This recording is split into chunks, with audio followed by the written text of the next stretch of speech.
2026 সাল চলছে, অর্থাৎ 100 বছর পর 2126 সালে আমাদের মধ্যে কেউই আর বেঁচে থাকবে না। না থাকবে সেই মানুষগুলো যাদের ওপর আজ আমরা অভিমান করে আছি, আর না থাকবে তারা যারা আমাদের সাথে অন্যায় করেছে।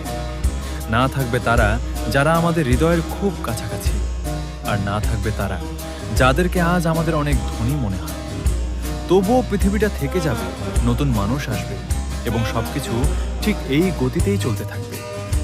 তাই আমার মনে হয় এখন নিজেদের এই প্রশ্নটা করা উচিত যে আজ যখন আমরা বেঁচে আছি, তবে কেন একটু প্ল্যান করে বেঁচে নেব না? যে স্বপ্নগুলোকে বাক্সে বন্দি করে আমরা মনের ভেতর লুকিয়ে রেখেছি, কেন সেগুলোকে বাইরে বের করে একটু যাপন করব না? বলে দিই না মনের সেই কথাটি যা অনেক দিন ধরে চেপে রেখেছি। কেড়ে নিই না সেই শান্তির ঘুম যা অনেক দিন হলো হারিয়ে ফেলেছি। কারণ কথাটা তো সত্যি, তাই না? জীবন যদি অমৃতই হয়, তবে কেন তা আমরা সম্পূর্ণটা পান করব না? আজ যখন আমরা বেঁচে আছি, তবে কেন একটু মন খুলে বাঁচব না?